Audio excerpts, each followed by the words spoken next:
The year is 1943. The horizon of the Russian steppe is a jagged line of fire and smoke. 500 T-34 tanks, the legendary steel workhorses of the Soviet Union, are advancing in a massive wave. Their engines roar with the sound of 1,000 thunders, and their crews are battle-hardened, ready to overwhelm any obstacle with sheer numbers. But today, they aren't facing a tiger or a panther. Sitting alone in the tall grass is a silhouette that looks like it drifted off the set of a science fiction movie. Low, wide, and menacing. The M1A2 Abrams SEPv3 hums with the quiet, deadly whistle of a 1,500 horsepower gas turbine engine. It is a beast from 80 years in the future. A God-tier predator armored in depleted uranium and Chobham. This is not a battle. It is a test of whether a flood of iron can drown a single god of war. The Soviet commanders spot the lone tank from 2 kilometers away. To them, it looks vulnerable. Single target against a 500-to-1 advantage. They give the signal. The steel avalanche begins. Hundreds of 76mm and 85mm cannons roar simultaneously. The air is filled with screaming steel. In 1943, this would have turned any tank into a burning coffin. But as the shells strike the Abrams, something impossible happens. They don't penetrate. They don't even dent. They shatter and ricochet off the turret like pebbles thrown at a mountain. Inside the Abrams, the crew isn't sweating. The air conditioning is humming, and the gunner is looking at a high-definition thermal display that highlights every Soviet tank as a bright white kill box against the cool earth. The first 5 minutes of this encounter are a masterclass in technological terror. The Abrams doesn't sit still. It surges forward at 45 miles per hour, its advanced torsion bar suspension keeping the gun barrel perfectly level, as if it were frozen in space. This is the hunter-killer capability. While the T-34s have to stop or slow down to have any hope of hitting a target, the Abrams is a ballerina of death. The fire control computer calculates wind, humidity, and barrel droop in milliseconds. Boom. The 120mm smoothbore cannon speaks. An M1A2 armor-piercing, fin-stabilized discarding sabot round the silver bullet, leaves the barrel at over 5,000 feet per second. It strikes a T-34, passes completely through the front armor, the engine block, and the rear plate, and continues on to destroy the tank behind it. 1 shot, 2 kills. The Soviet crews are in a state of total shock. They are firing as fast as they can load, but their world-famous armor is being treated like wet cardboard. The Abrams gunner switches to the Crow's system, remote-controlled.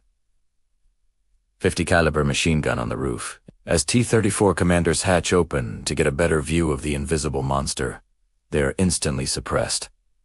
The Abrams isn't just killing tanks, it is systematically dismantling the enemy's ability to think. By the 3-minute mark, 50 T-34s are already burning, and the Abrams hasn't even used its secondary ammunition racks. The 99% accuracy isn't a boast. It's a mathematical certainty. The T-34s are trying to swarm, attempting to get behind the Abrams where the armor is thinner, but the Abrams' thermal sensors see them through the smoke and the dust. It pivots its hull with terrifying speed, keeping its thickest armor always facing the largest threat. As we reach the 5-minute mark, the steel avalanche is turned into a steel graveyard. The landscape is dotted with hundreds of pillars of black oily smoke. The Soviet tankers, who have faced the worst the Third Reich had to offer, are finally breaking. They aren't running from a man. They are running from a machine that doesn't seem to follow the rules of physics. To them, the Abrams is a phantom. It hits them from distances where they can't even see a target. It moves faster than their turrets can traverse. It survives hits. That should be lethal. The psychological weight of 500-to-1 odds failing is enough to collapse the will of any army in history. The second half of the battle becomes a game of cat and mouse, except the cat is a 70-ton armored nightmare. The Abrams crew utilizes the Blue Force tracker and integrated drone support to map out the remaining clusters of T-34s hiding in the ravines. They don't need to rush. They have the ultimate luxury of modern warfare. Total information. The Abrams fires a M147 advanced multi-purpose round into a cluster of 3 tanks. The programmable fuse detonates exactly above them, showering the thin top armor with molten metal. It is surgical. It is cold. It is the definition of overmatch. Even as the remaining T-34s try to ram the Abrams a desperate final tact.